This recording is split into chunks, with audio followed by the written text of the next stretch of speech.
about rebounding from a diet phase. Now, this has to be done properly. It can be a very sticky situation for a lot of people. Why? Because you are very sensitive both mentally and physically. After just shredding off all that body fat, working so hard, doing a lot of cardio, not eating much food, you're going to come out of that and you're going to be sensitive mentally and physically. So you need to manage this period properly so you don't just end up back at where you was before you even started shredding down. So number one key here is keeping routine into play. Say we were having 1 hour of cardio 5 times a week in that last little graph.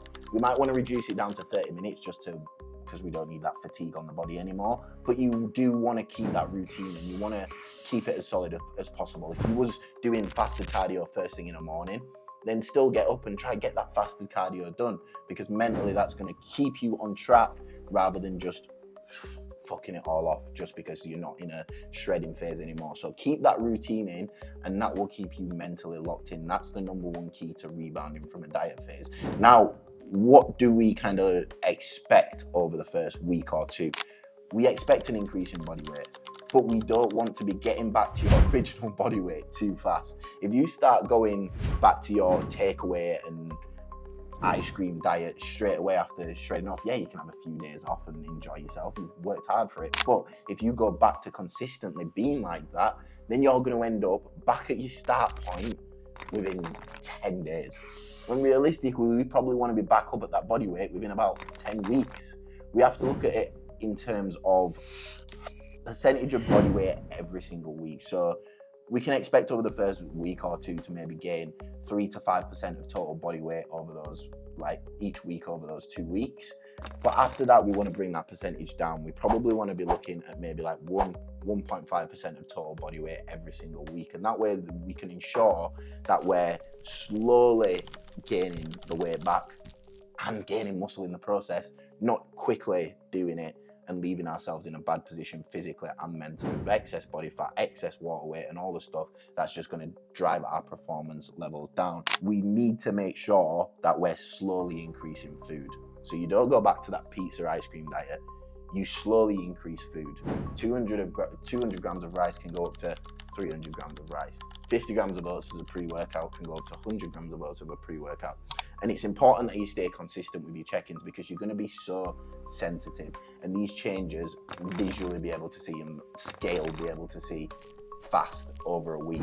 So we'll be able to see if it's going out of control so we can contain it. 3 to 5% over the first couple of weeks. Then we're probably looking at maybe 1 to 1.5% per week from them and seeing where that takes us over the time. We can increase those percentages or decrease those percentages as we need, but we just want to make sure we're keeping on top of body composition and performance to make sure that they stay at a good level and obviously kind of mental, psychological readiness. Make sure as well that these new goals are being set and these new expectations are being set, because you don't just want to go from a point of having a very strict goal, a competition or a holiday, to not having no goal at all. We can say within 10 weeks time, we want to be back at this body weight. Within 20 weeks time, we want to be at this body weight.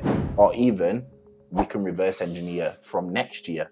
So you can go and see when you've got a holiday next year or a competition next year, reverse engineer it, and that will kind of give you that long-term goal. So it's about having a goal that you can see in front of you that will keep you on point so you don't go back to that original takeaway diet. One thing as well I do want to talk about is off plans and the frequency of them. Now, the first few days after you come out of a diet phase, so initiating that rebound, you probably want a few days off where you'll eat whatever you want, and you probably will overdo it as much as we say we won't. I mean, I've been doing this for a long time now, so when I'm initiating a rebound, I know food's always going to be there, so it's not really like a massive issue for me. I can stick to diet and still have my little bits here and there. But I do understand that some people, especially that have done dieting for the first few times, might have that urge to just eat everything in sight. Always remember, food is always going to still be there. Have those couple days off, then go straight back into diet from there.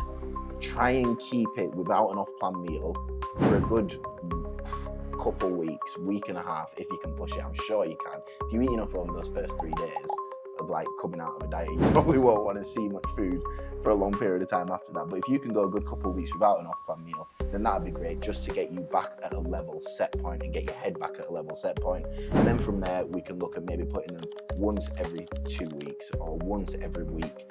Everyone's different. We would want to rather have home cooked off-plan meals at this period because it is going to be better for you. And maybe a takeaway once every 2 weeks, but once every week you have a home cooked off-plan meal, just to try and contain it. That's what we're trying to do. We're trying to contain it here. So there's a few little things for you to look out for and be mindful for there. Main points from this video were, do expect a 3 to 5% of total body weight increase over the first couple of weeks of initiating your rebound, but then you want to be bringing back down to 1% total body weight gain per week for a consistent level. You want to keep your routine as much as possible. That's with cardio, that's with training and all that kind of stuff. Just keep your eyes on those things. You should be good. But yeah, don't miss your check-ins in this period. It's really important because you can fall off the rails. I've seen so many people fall off the rails and end up in such a bad position from it. So keep locked in. That's what I got for you today, Coach D. I'm out.